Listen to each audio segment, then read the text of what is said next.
November 11th, 1940.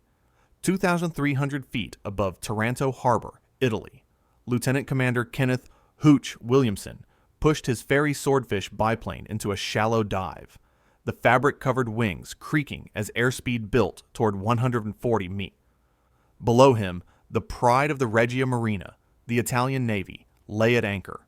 6 battleships, heavy cruisers, destroyers, and supporting vessels representing the 4th largest naval force in the world. His aircraft, a 3-seat torpedo bomber that first flew in 1934, looked like it belonged in a museum. 2 wings stacked vertically, connected by wire bracing. Fuselage and control surfaces, covered in Irish linen fabric painted with aluminum dope. Fixed landing gear with massive wheels jutting into the slipstream. Open cockpits exposing the crew to 100 mph winds and temperatures that would drop to freezing at altitude. German intelligence officers who had observed the Swordfish during pre-war visits to British carriers filed reports dripping with contempt. One assessment from 1938 called it an antiquated design more suited to air shows than modern naval warfare. Italian naval commanders, briefed on the potential threat from British carrier aircraft, dismissed the Swordfish as incapable of meaningful attacks against defended harbors. The biplane's maximum speed of 138 mph seemed laughable compared to modern fighters approaching 350 mph. Its fabric covering seemed absurdly vulnerable compared to metal-skinned aircraft that could absorb battle damage. What none of them understood as Williamson steadied his approach toward the battleship Conte di Cavour was that the very features that made the Swordfish seem obsolete would prove to be unexpected advantages. The fabric covering that appeared fragile would allow cannon shells to pass through without exploding. The low speed that seemed to indicate poor performance would enable attack profiles impossible for faster aircraft. The open cockpits that suggested primitive design would provide visibility that enclosed cockpits couldn't match. In the next 20 minutes, 21 Swordfish biplanes would cripple the Italian battle fleet, sinking or severely damaging 3 battleships, and forcing a strategic reorientation of Italian naval operations in the Mediterranean. The mathematics of survival were being written not in armor thickness and structural strength, but in the counterintuitive principle that sometimes fragility provides resilience, that obsolescence can confer advantages, and that the absence of modern features can paradoxically enhance combat effectiveness. The Swordfish that night would prove that in the brutal calculus of naval warfare, a slow, fabric-covered biplane could accomplish what the world's most modern aircraft could not. The story of how Britain's most antiquated-looking warplane became one of the war's most effective strike aircraft begins not with its combat record, but with the engineering compromises and doctrinal requirements that led to its creation. The Fairey Aviation Company designed the Swordfish to meet a 1933 Air Ministry specification for a carrier-based torpedo spotter reconnaissance aircraft. The requirements were demanding and contradictory.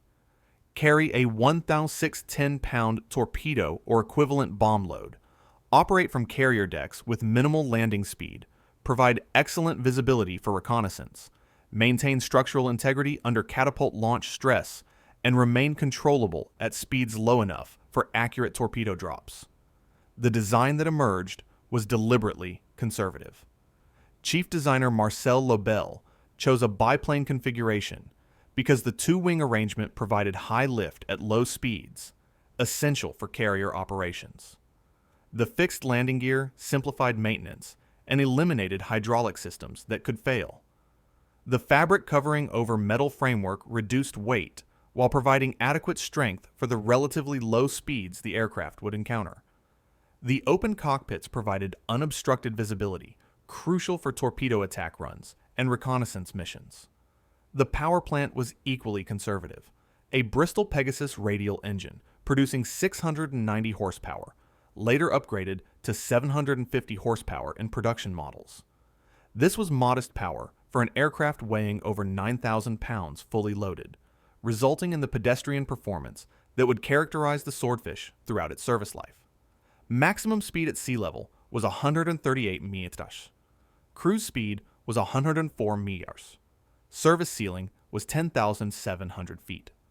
These specifications were unimpressive even by 1934 standards and would seem hopelessly outdated by 1939. But the Swordfish excelled at the mission profile it was designed for. Minimum flying speed was 55 km/h, allowing approaches to targets at velocities where defensive gunners struggled to track the aircraft. The biplane configuration provided exceptional maneuverability at low speeds, enabling tight turns and rapid altitude changes. The structural strength exceeded requirements, with the airframe capable of withstanding stresses from carrier catapult launches, arrested landings, and torpedo drops in rough seas. The visibility from the open cockpits was superb, giving crews unobstructed views forward, upward, and to the sides. The fabric covering that would prove unexpectedly advantageous in combat was Irish linen, the same material used for quality shirts and tablecloths. The fabric was stretched over the metal framework of wings, fuselage, and control surfaces, then treated with cellulose dope that tightened and stiffened it. Aluminum pigment in the dope provided weather protection and improved visibility. The resulting surface was light, reasonably durable, and easily repairable with basic materials and skills available on any carrier. German and Italian observers studying the Swordfish during the late 1930s focused on what they saw as deficiencies. The low speed meant the aircraft would be vulnerable to modern fighters. The fabric covering appeared fragile compared to metal-skinned designs. The open cockpits suggested the aircraft was unsuitable for operations in adverse weather. The fixed landing gear created unnecessary drag. The biplane configuration was aerodynamically inferior to monoplane designs. These assessments were technically correct, but missed the operational context in which the Swordfish would fight. The tactical doctrine for torpedo bombing emphasized low-altitude approaches at night or in poor visibility to minimize exposure to defenses. The Swordfish's low speed, while a disadvantage in many contexts, was ideal for these attack profiles. Torpedoes of the era required precise dropping parameters, altitude between 50 and 150 feet, speed between 80 and 120 mph, straight and level flight for several seconds before release. Faster aircraft struggled to slow sufficiently while maintaining control at these altitudes. The Swordfish could throttle back to 90 mph while remaining stable and controllable, providing pilots with generous margins for accurate torpedo drops. The first combat test came during the Norwegian campaign in April 1940. Swordfish from HMS Furious attacked German shipping in Norwegian fjords, discovering immediately that their fabric covering provided an unexpected advantage against German anti-aircraft fire. The 20mm and 37mm cannon shells that equipped German flak positions were designed to explode on impact with metal aircraft structures.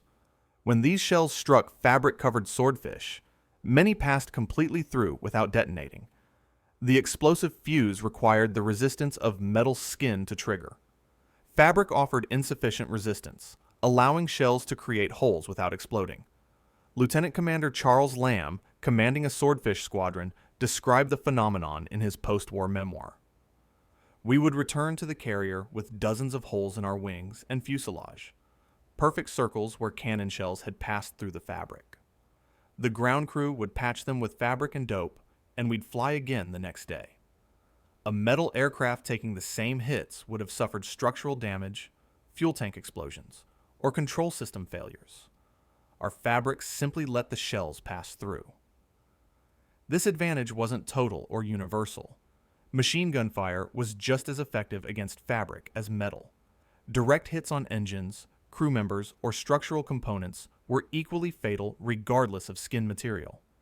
But against the heavy cannon that equipped most German and Italian flak positions, fabric covering provided genuine survivability advantages that metal-skinned aircraft lacked. The attack on Taranto on November 11, 1940, demonstrated the Swordfish's capabilities comprehensively. The Italian fleet at Taranto represented a strategic threat to British control of the Mediterranean.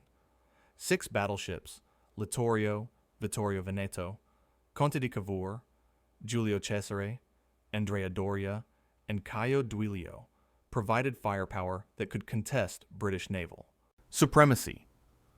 Admiral Andrew Cunningham, commanding the Mediterranean fleet, planned a carrier strike to neutralize this threat before the Italians could concentrate their forces for a decisive engagement. The plan called for 21 Swordfish from HMS Illustrious to attack in 2 waves. The first wave of 12 aircraft would strike at 2300 hours. The second wave of 9 aircraft would follow an hour later.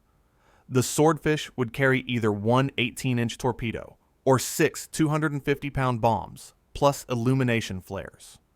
The torpedo aircraft would attack the battleships. The bombers would strike cruisers and destroyers while dropping flares to illuminate targets for the torpedo aircraft. The challenges were immense.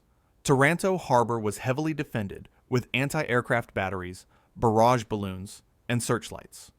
The approaches required precise navigation over water at night. The harbor was shallow, only 40 to 50 feet deep in places, making torpedo attacks difficult because torpedoes dropped from altitude would plunge too deep and strike the harbor bottom before running true. The Italians had deployed anti-submarine nets, protecting some battleships, though incomplete installation left gaps that reconnaissance had identified. The first wave took off from Illustrious at 2040 hours, forming up in darkness before setting course for Taranto, 170 miles distant. Lieutenant Commander Williamson led the torpedo aircraft, while Lieutenant Commander J.W.C. Kiggle led the bombers. The Swordfish flew at 8,000 feet during the transit, crews enduring freezing temperatures in their open cockpits. Navigation was by dead reckoning with periodic celestial fixes, when stars were visible through cloud breaks. At 2256 hours, the flare droppers began their runs, releasing parachute flares that drifted slowly earthward while burning with intense magnesium brightness. The flares illuminated the harbor in stark white light, revealing the battleships anchored in neat rows.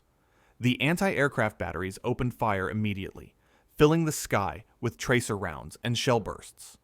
The barrage was intense, but largely ineffective against aircraft approaching at low altitude through the flare-lit darkness. Williamson dove his Swordfish toward Conte di Cavour, descending from 8,000 feet to the torpedo release altitude of 30 feet in a shallow glide that built airspeed to 120 mph. His observer, Lieutenant N.J. Scarlett, crouched in the rear cockpit monitoring altitude and calling corrections. At 1,000 yards from the target, Williamson leveled off at 30 feet, steadied his approach, and triggered the torpedo release at 700 yards. The 18-inch torpedo, weighing 1,610 pounds, dropped cleanly and entered the water, its compressed air engine starting automatically and driving it toward the battleship at 40 knots. Williamson pulled up hard, climbing away from the harbor as his torpedo ran true. 18 seconds after release, the warhead struck Conte di Cavour below the waterline, detonating with a massive explosion that blew a 27-foot hole in the hull. The battleship immediately began flooding, listing to port as thousands of tons of water poured into the hull. Damage control efforts couldn't contain the flooding. Within hours, Conte di Cavour settled onto the harbor bottom, her decks awash, effectively sunk despite the shallow water. Other torpedo aircraft pressed their attacks despite the intense flak. Lieutenant M.R. Mond's torpedo struck Littorio, the newest and most powerful Italian battleship, causing severe flooding that put her out of action for months. Lieutenant L.J. Kiggle's torpedo hit Caio Duilio, inflicting damage that required 5 months of repairs. The bombers attacked cruisers and destroyers with bombs while continuing to drop flares, maintaining illumination throughout the attack. The second wave arrived at 2,350 hours, finding the harbor still brilliantly lit and defenses fully alert. The anti-aircraft fire was if anything more intense, with every gun in the harbor firing at the incoming biplanes. but the Swordfish pressed through, their fabric-covered frames absorbing hits that would have destroyed metal aircraft. Lieutenant G.W.L.A. Bailey's torpedo struck Littorio for the second time that night, causing additional flooding that nearly sank the battleship. Lieutenant C.S.C. Leah's torpedo hit Cayo Duilio again, compounding the damage from the first wave. The cost to the attacking force was remarkably light. 2 Swordfish were lost, 1 to flak, and 1 to barrage balloon cables. Williamson and Scarlett, whose torpedo had struck Conte de Cavour, were shot down by anti-aircraft fire after completing their attack. They survived the crash and were captured, spending the remainder of the war as prisoners. The other 18 Swordfish returned to Illustrious, many bearing evidence of the fabric covering's protective qualities. Several aircraft had dozens of cannon shell holes in wings and fuselage, yet all flight-critical systems remained functional. The strategic impact was immediate and profound. The Italian Navy had lost half its battleship strength in a single night. Conte di Cavour was out of action for the remainder of the war. Littorio required 4 months of repairs. Cayo Duilio needed 5 months. The remaining Italian battleships were relocated to Naples, farther from British bases, but also farther from the central Mediterranean, where naval control was contested. The balance of naval power shifted decisively toward Britain, enabling continued supply of Malta and support for operations in North Africa. The tactical lessons from Taranto influenced naval aviation doctrine worldwide.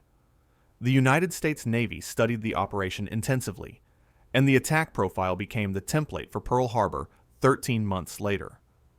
The Japanese, who had observers gather intelligence about Taranto, incorporated the lessons into their own planning. But they also noted something the British had proven: that obsolete appearing aircraft with specific capabilities, optimized for their mission, could achieve results that more modern aircraft couldn't match. The fabric covering's protective qualities were demonstrated repeatedly in subsequent operations.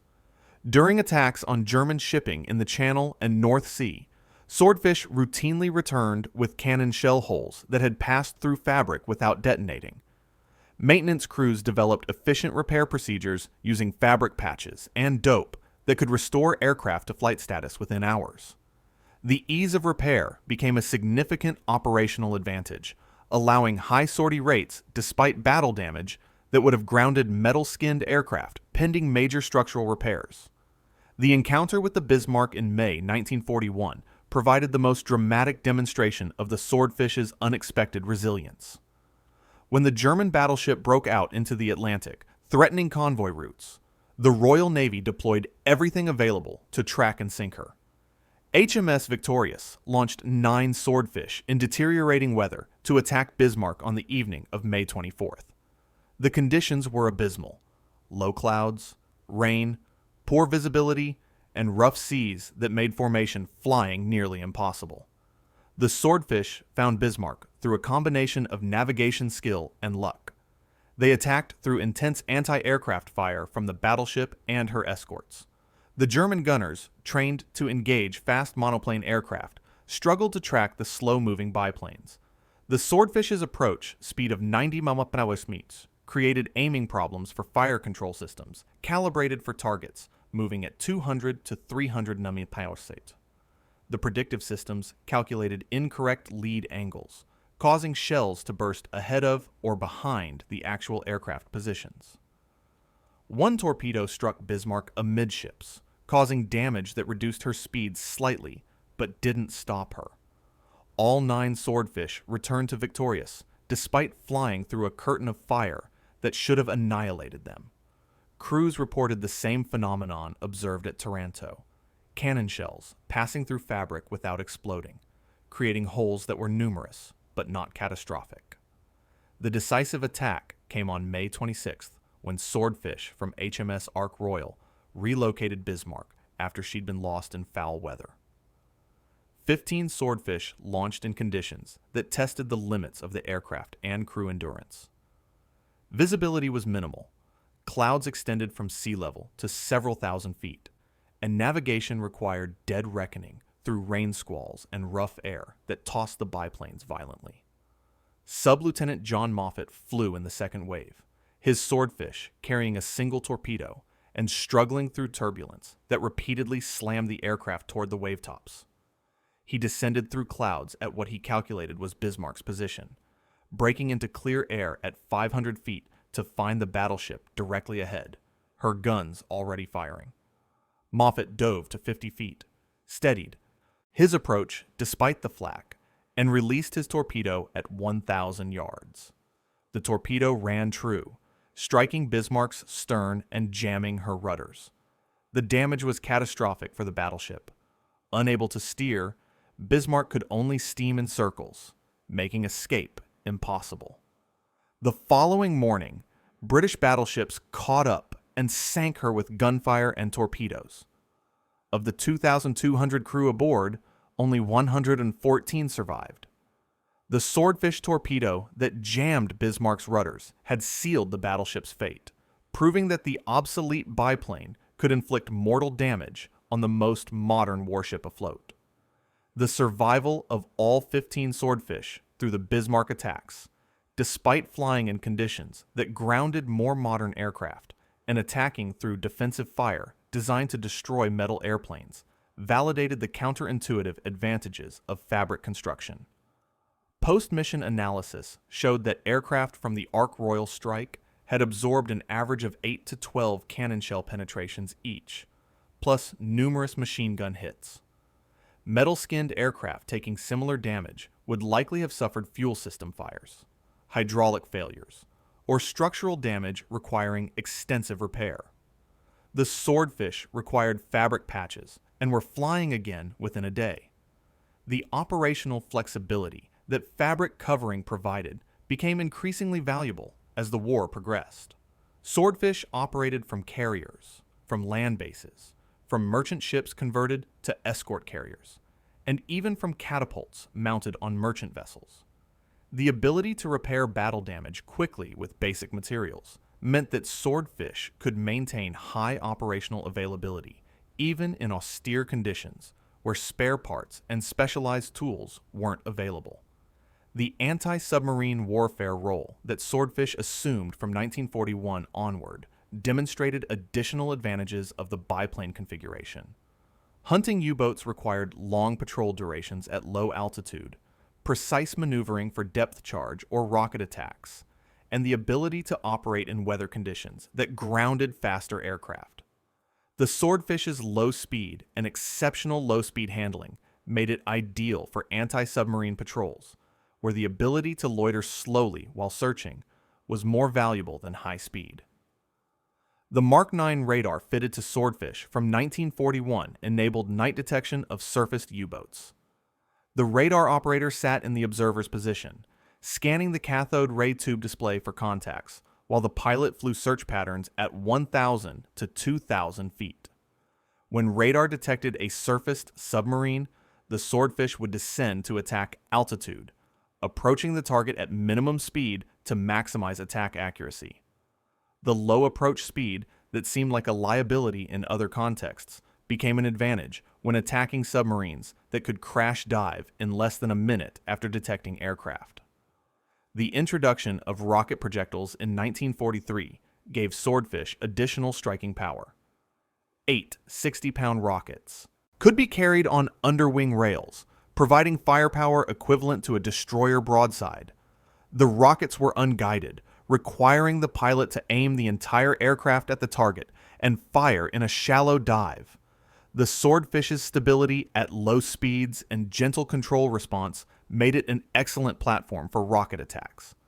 Pilots could establish stable dive angles, track targets precisely through the ring sight, and achieve accuracy that faster, more sensitive aircraft struggled to match.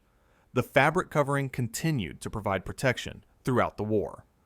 Swordfish engaging German destroyers and E-boats in channel operations routinely absorbed cannon fire that perforated wings and fuselage without destroying flight-critical systems.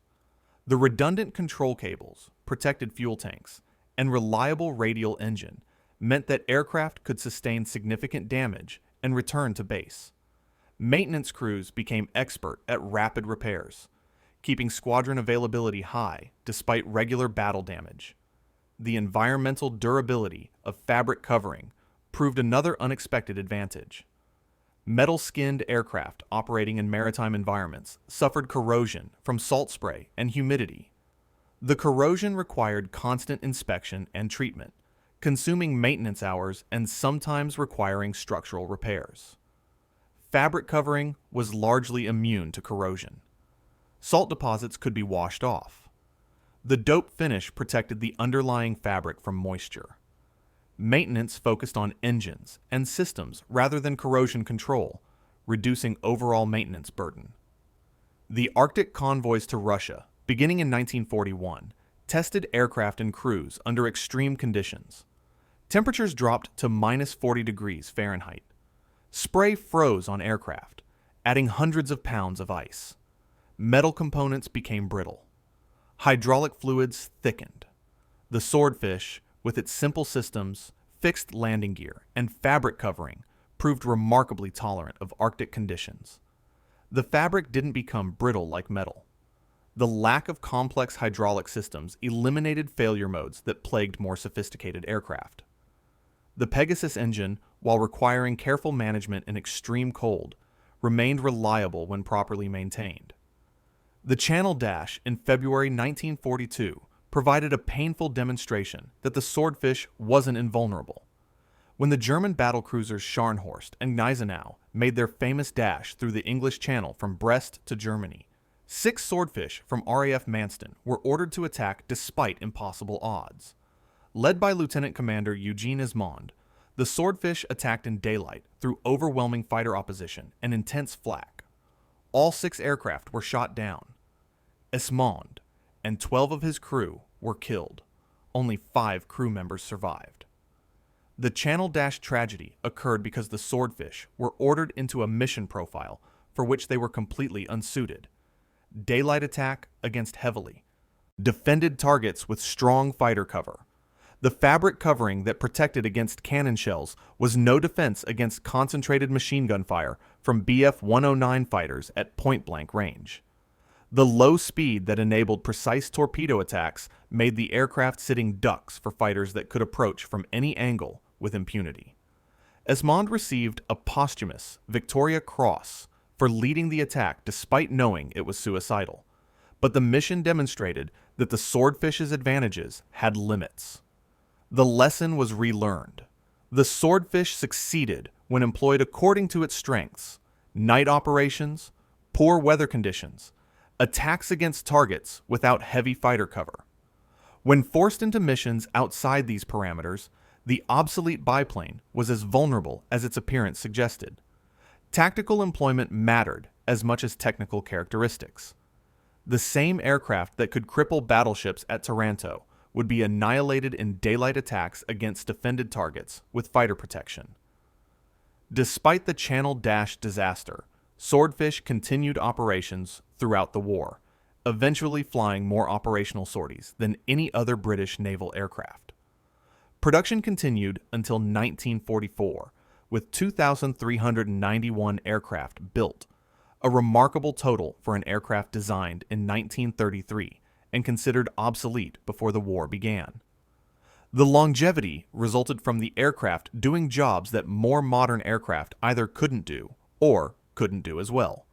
The Swordfish's ability to operate from escort carriers proved particularly valuable. These small carriers, converted from merchant ships, had short flight decks and limited aircraft handling facilities. The Swordfish's low landing speed allowed operations from these restricted decks where faster aircraft couldn't safely land. The simple construction and easy maintenance suited the limited repair facilities aboard escorts. From 1942 through 1945, Swordfish from escort carriers provided anti-submarine protection for Atlantic convoys, sinking or damaging dozens of U-boats. The statistics of Swordfish effectiveness against submarines are remarkable. Swordfish are credited with sinking or contributing to the sinking of 22 U-boats and damaging many more. They sank or damaged 21 surface vessels, including destroyers, E-boats, and merchant ships. They laid thousands of mines in enemy waters. They flew countless reconnaissance and anti-shipping patrols. The total operational record for an aircraft that looked like it belonged in a museum exceeded that of many nominally superior types. The fabric covering's role in this success was significant, but not sole. The aircraft succeeded because all its characteristics, low speed, fabric construction, open cockpits, simple systems, biplane configuration, combined to create capabilities suited to specific mission profiles. The fabric allowed survival in situations where metal aircraft would have been destroyed, but survival alone didn't sink. Battleships or submarines. That required skilled crews, effective weapons, sound tactics, and operational employment that exploited strengths while avoiding weaknesses. The crews who flew Swordfish developed deep affection for the aircraft despite its antiquated appearance. They called it the string bag, after the British shopping bag that could hold anything. The nickname reflected the Swordfish's versatility and payload flexibility. It could carry torpedoes, bombs, depth charges, mines, rockets, or reconnaissance equipment. It could operate as torpedo bomber, level bomber, dive bomber, mine layer, anti-submarine patrol aircraft, or reconnaissance platform.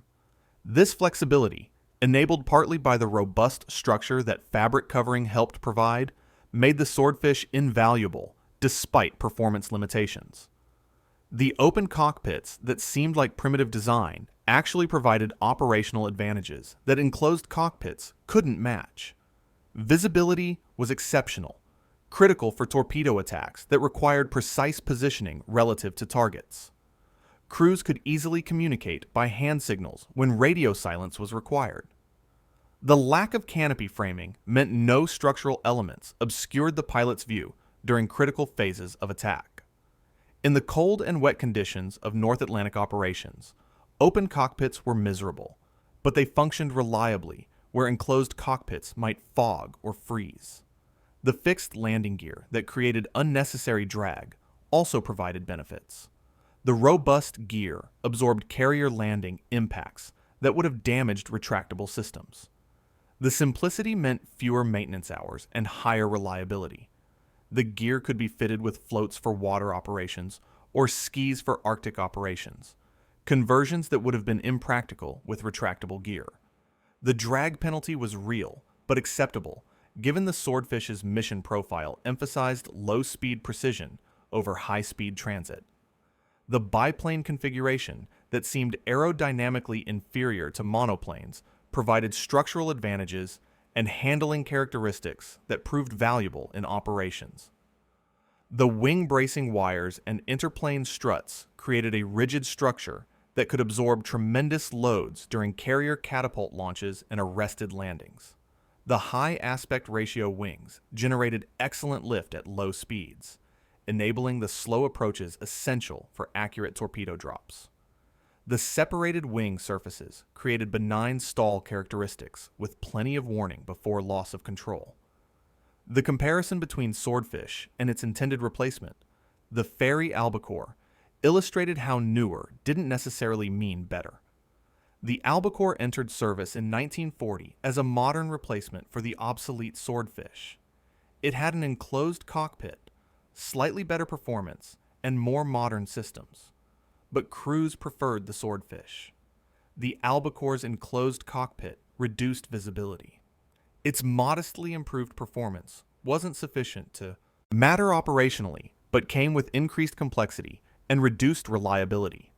The Albacore was withdrawn from service in 1943, while the Swordfish flew until war's end. The post-war analysis of why fabric-covered biplanes survived what metal monoplanes couldn't revealed several interrelated factors. The fabric covering's inability to trigger explosive shells was significant, but not universal. Machine gun fire was equally effective regardless of skin material. More important was that fabric construction created aircraft with different damage characteristics. Metal structures failed catastrophically when critical elements were damaged. Fabric structures degraded gracefully, losing performance progressively rather than suddenly. This graceful degradation often allowed crews to return to base, with damage that would have downed metal aircraft. The operational context mattered enormously. Swordfish succeeded because they were employed in roles where their characteristics were advantages. Night attacks, where speed mattered less than precision.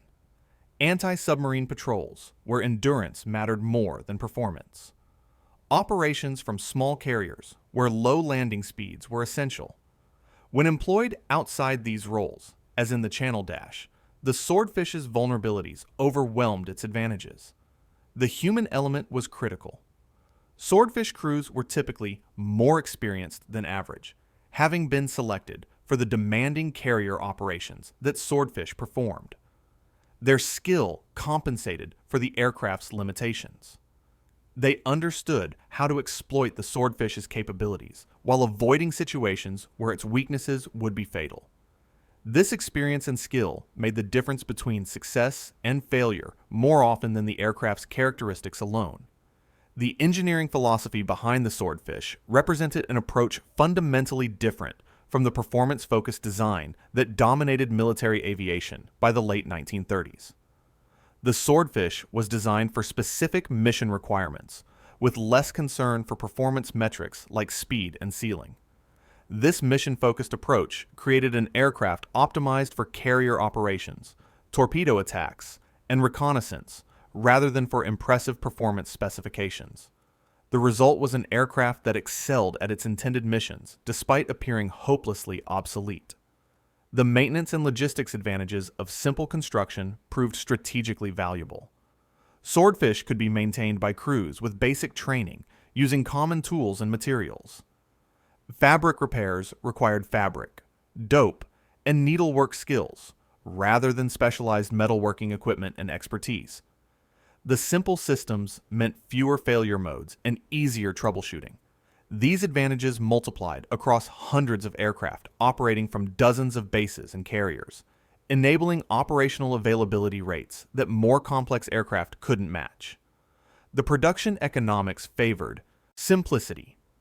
Swordfish could be built in facilities without specialized metalworking equipment. The construction techniques, fabric covering over welded steel tube and aluminum framework, required skills available in the general workforce rather than specialized aircraft production experience. This allowed production to scale using facilities and workers that couldn't build all-metal aircraft. During wartime, when production capacity was constrained, this flexibility had strategic value. The unexpected longevity of the Swordfish design revealed something fundamental about military technology. Obsolescence is context-dependent. An aircraft obsolete for one role might remain valuable for others. The Swordfish was obsolete as a fleet torpedo bomber by 1939 standards, but it remained valuable for anti-submarine warfare, reconnaissance, and special operations throughout the war. The fabric covering that made it seem antiquated proved advantageous in combat conditions its designers never anticipated. The legacy of the Swordfish extended beyond its operational record to influence thinking about appropriate technology for specific missions. The assumption that newer and more sophisticated always means better was questioned. Sometimes older, simpler technology performs as well, or better than modern alternatives when employed in appropriate contexts. This lesson influenced post-war aircraft development, encouraging designers to match technology choices to mission requirements rather than pursuing performance for its own sake. The final Swordfish mission was flown in June 1945, nearly 11 years after the prototype's first flight. The last operational squadrons were equipped with Swordfish until VE Day and beyond. When the war ended, 2,391 Swordfish had been produced. They had sunk or damaged more enemy shipping than any other Allied aircraft type except the Avenger. They had contributed to the sinking of 6 major warships, including battleships and cruisers.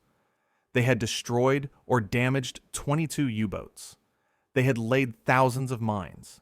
They had flown hundreds of thousands of operational hours in conditions ranging from Arctic to Mediterranean to tropical. The survival rate of Swordfish relative to losses was favorable compared to many more modern types. Of the 2,291 produced, approximately 700 were lost to all causes, including enemy action, operational accidents, and training incidents. This roughly 30% loss rate compared favorably to loss rates for single-seat fighters and modern strike aircraft, many of which suffered 50% or higher losses. The combination of inherent survivability from fabric construction, operational employment that avoided strengths of enemy defenses, and crew skill created acceptable loss rates despite the aircraft's apparent vulnerability. The veterans who flew Swordfish remembered them with affection, tinged with awareness of the aircraft's limitations. Lieutenant Commander Charles Lamb wrote, "The Swordfish was slow, cold, and looked like it was designed by a committee that couldn't agree on anything except that biplanes were somehow reassuring. But it did everything asked of it and brought us home when by all rights we should have died." I flew Seafires and Corsairs later in the war, faster, more modern, more powerful, but I never felt safer than in a Swordfish at night over the North Atlantic, knowing that the old string bag would get me back to the carrier no matter what the Germans threw at us. The tactical innovations developed for Swordfish operations influenced naval aviation for decades. The low-altitude night torpedo attack profile pioneered at Taranto became standard doctrine. The coordination between flare droppers, torpedo aircraft, and bombers demonstrated at Taranto was refined and used throughout the war. The techniques for attacking in poor visibility, for coordinating strikes from multiple directions, for timing attacks to overwhelm defenses, all were developed or proven by Swordfish crews and incorporated into training for more modern aircraft. The anti-submarine tactics evolved by Swordfish squadrons established patterns that remained relevant into the jet age. The combination of radar search, visual identification, and precision attack with depth charges or rockets required crew coordination and tactical discipline that became model procedures. The pattern of slow, systematic search, followed by rapid attack when contact was gained, proved effective across decades of anti-submarine warfare evolution. The rocket projectile attacks that Swordfish pioneered established techniques used by strike aircraft through the Korean War and beyond. The shallow dive angle, the need to aim the entire aircraft, the timing of rocket release, all were worked out by Swordfish crews attacking German shipping in the Channel and North Sea. Later aircraft with better performance used the same basic tactics that had been proven effective by obsolete biplanes. The engineering lessons from Swordfish operations influenced post-war aircraft development in subtle but significant ways. The recognition that fabric covering could provide advantages in specific contexts led to continued use of fabric for control surfaces on aircraft where weight savings and damage tolerance mattered. The understanding that simple, robust systems often proved more reliable than sophisticated alternatives influenced design philosophy, particularly for aircraft intended for austere operations or carrier use where maintenance facilities were limited. The Swordfish demonstrated that damage tolerance could be designed into aircraft through material choices and structural philosophy as much as through armor and redundancy. The fabric covering allowed damage without catastrophic failure. The simple systems meant fewer failure cascades, where one damaged component disabled multiple systems. The robust structure meant the aircraft could absorb battle damage and continue flying with degraded but adequate performance. These principles influenced thinking about survivability in ways that went beyond simply adding armor plate. The production history of the Swordfish reveals the aircraft's unexpected importance to British war planning. Production continued at Fairey's Hayes facility and at Blackburn's factory at Sherburne in Elmet through 1944. At a time when Britain was producing advanced fighters and bombers, manufacturing capacity was dedicated to an aircraft designed in 1933. This allocation reflected cold assessment that the Swordfish performed missions that other aircraft couldn't do as effectively, making it valuable despite obsolescence in other roles. The final production batches incorporated refinements developed through operational experience. Improved radar, better rocket rails, modified bomb racks, enhanced navigation equipment, All were integrated into the basic airframe that remained essentially unchanged from 1934. This demonstrated that even obsolete platforms could remain effective when updated with modern systems that enhanced capability without changing fundamental characteristics. The comparison with other nations' attempts to develop similar aircraft illustrated the Swordfish's unique success. The United States developed the TBD Devastator as a modern carrier-based torpedo bomber. It was faster than the Swordfish, had better range, and incorporated modern features like retractable landing gear and enclosed cockpits. But the Devastator proved far more vulnerable in combat. At the Battle of Midway in June 1942, 41 Devastators attacked Japanese carriers. 35 were shot down, a catastrophic 85% loss rate. The modern features that made the Devastator superior on paper didn't translate to survivability under fire. The Japanese Nakajima B5N Kate was similarly modern compared to the Swordfish, with retractable gear, enclosed cockpits, and performance exceeding 230 mph. It was effective early in the war, but became increasingly vulnerable as Allied defenses improved. By 1944, the Kate was being withdrawn from frontline service, unable to survive in contested environments. The Swordfish, meanwhile, continued operations through 1945, its apparent primitiveness proving advantageous in ways modern design couldn't match. The German experience provided the most dramatic contrast. The Luftwaffe had no equivalent to the Swordfish for carrier operations, because German carrier development was abandoned before any carriers were completed.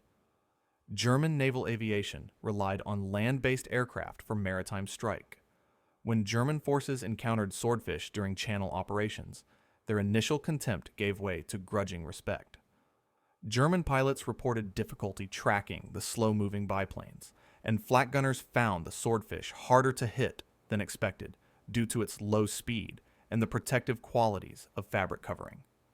The Italian perspective on the Swordfish underwent complete transformation after Taranto. Before the attack, Italian naval commanders dismissed British carrier aircraft as obsolete and ineffective.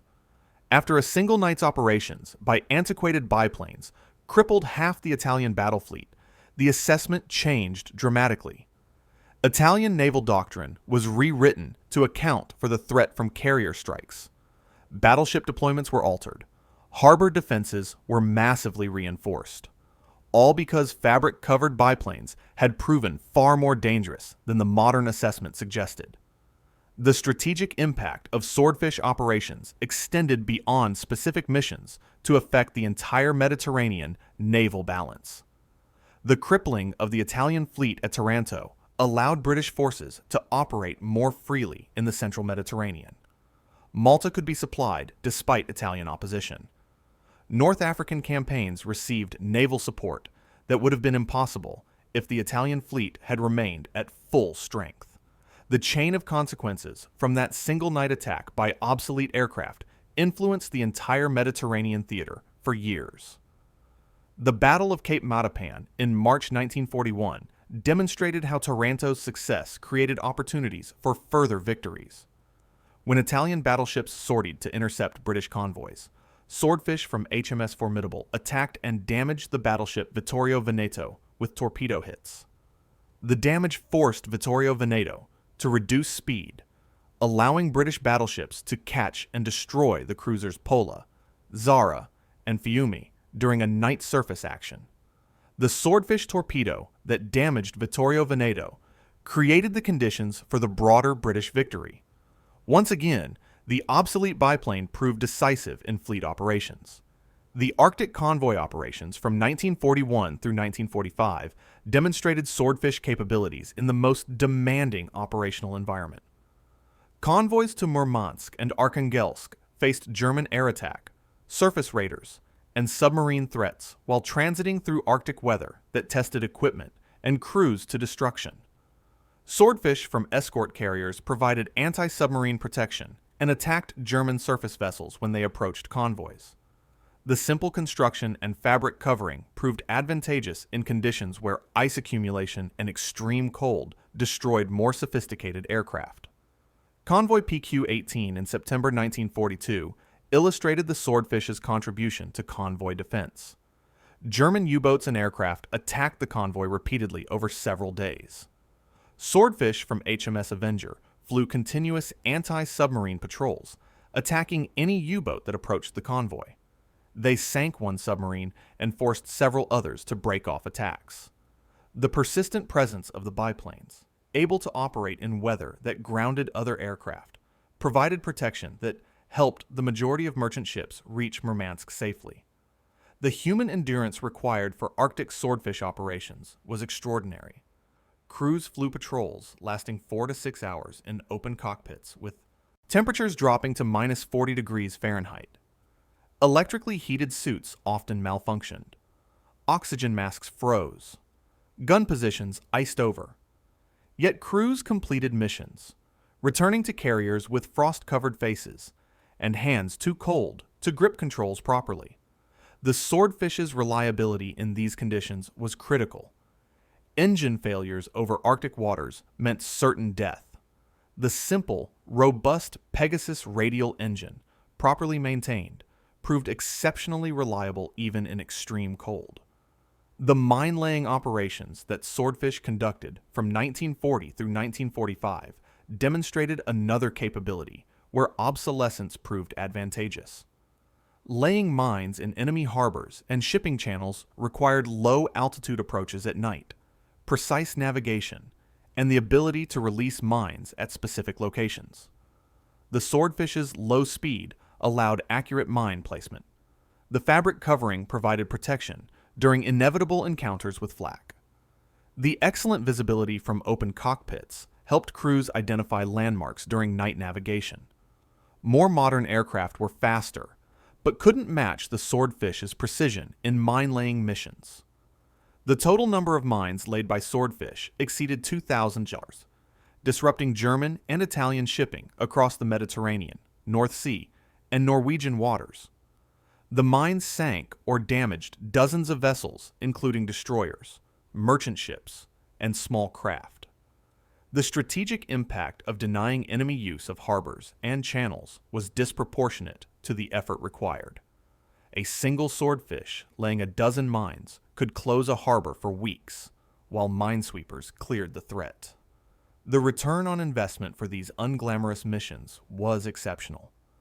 The special operations that Swordfish supported demonstrated versatility beyond their designed missions.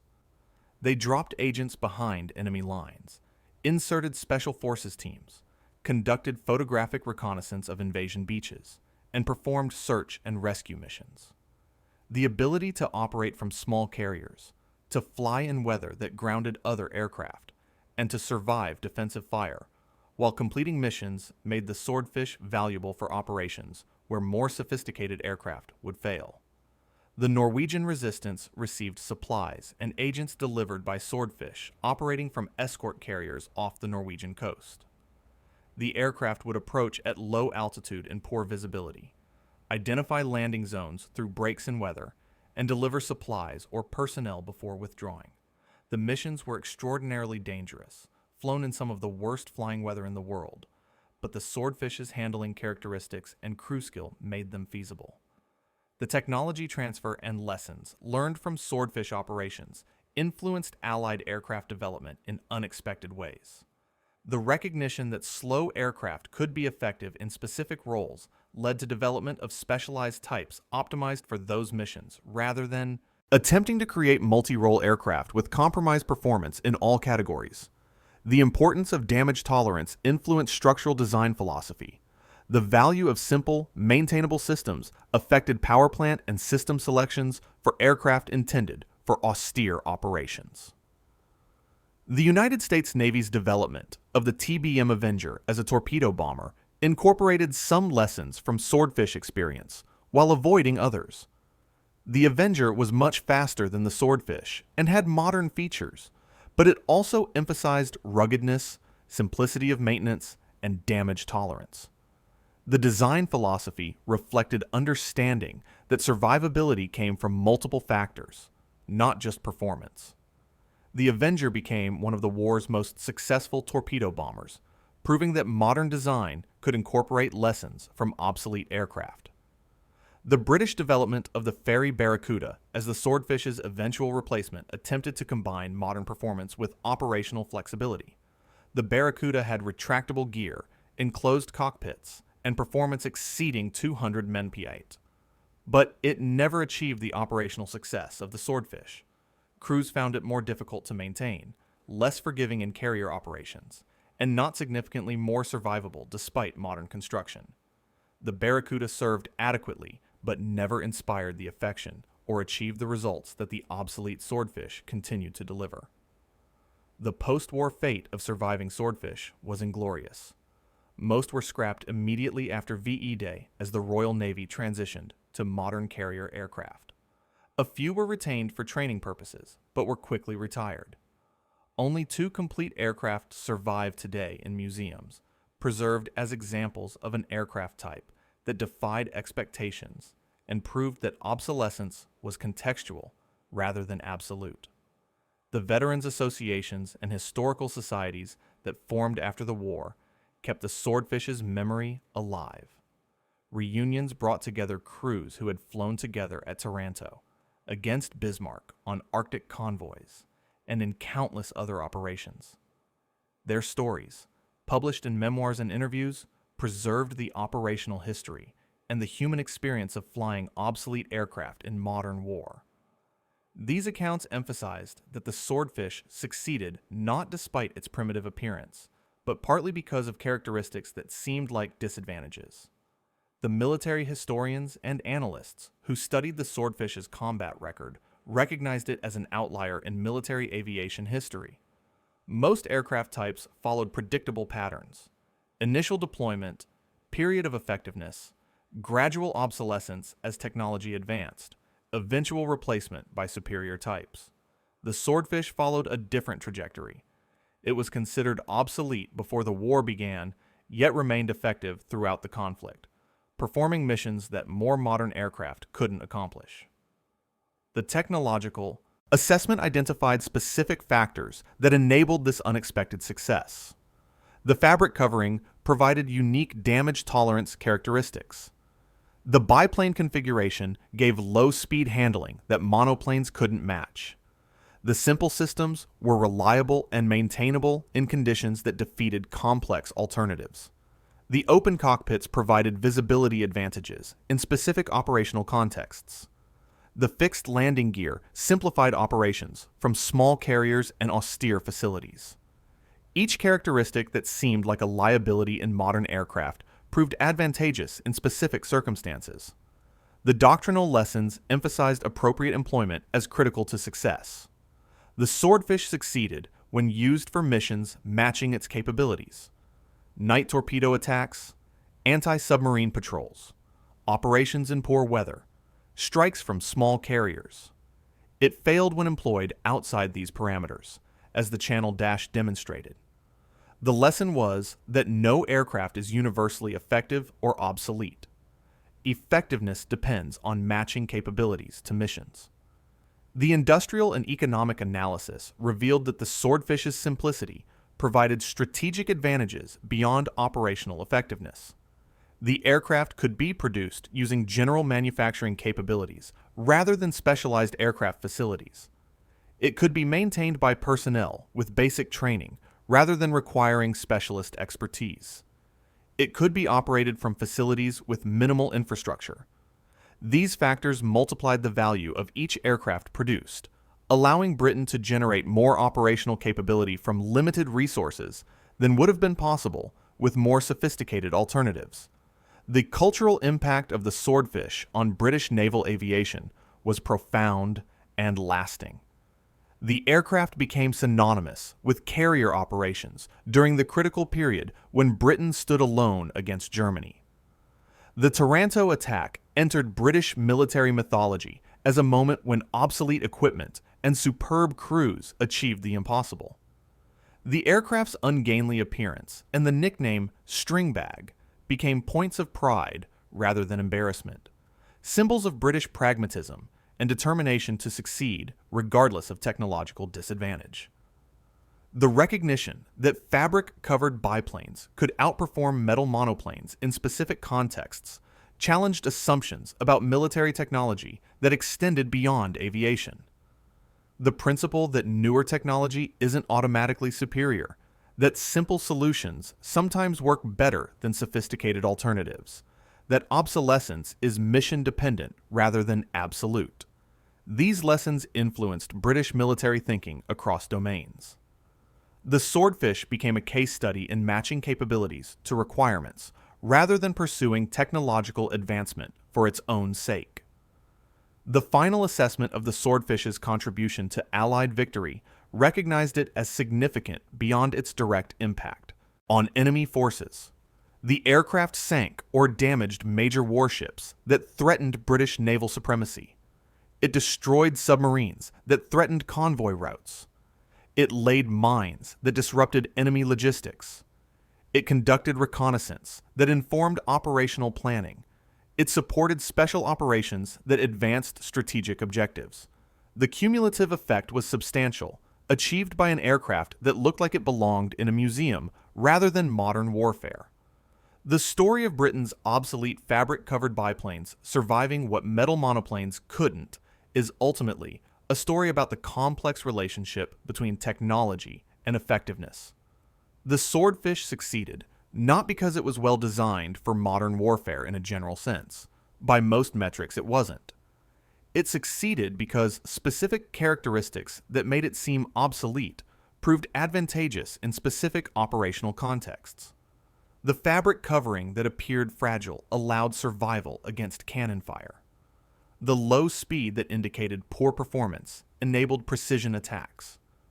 The simple construction that suggested primitive design provided reliability and maintainability. The German and Italian dismissal of the Swordfish as obsolete was technically correct, but operationally wrong. The aircraft was obsolete by the standards of fighter performance and modern design philosophy. But it remained supremely effective at missions for which it was designed, and which more modern aircraft couldn't perform as well. The inability to recognize that obsolescence in one context doesn't mean obsolescence in all contexts was a failure of analysis that cost the Axis powers dearly. The mathematics weren't written in performance specifications or armor thickness, but in the unpredictable interactions between technology, tactics, and operational environment. The cannon shells that passed through fabric without exploding, the defensive fire control systems that couldn't track slow-moving targets, the attack profiles that required low-speed precision, the maintenance requirements that simple construction minimized, the Arctic conditions that destroyed sophisticated systems, while simple ones continued functioning. Each factor that seemed to indicate obsolescence proved advantageous when operations demanded capabilities that modern design had traded away for performance. The fabric-covered biplane that German intelligence officers mocked in 1938 sank 3 battleships at Taranto in 1940, crippled the Bismarck in 1941, protected Arctic convoys through 1945, and flew more operational sorties than any other British naval aircraft during the war. The obsolete design that Italian commanders dismissed as incapable of meaningful action proved more capable than anyone anticipated, demonstrating that in the brutal arithmetic of naval warfare, survival sometimes comes not from being modern and sophisticated, but from being simple, tough, and exactly matched to the mission at hand. The Swordfish proved that obsolete doesn't mean ineffective, that fabric can be stronger than metal, and that sometimes the most outdated-looking solution is precisely the right one for the problem that needs solving.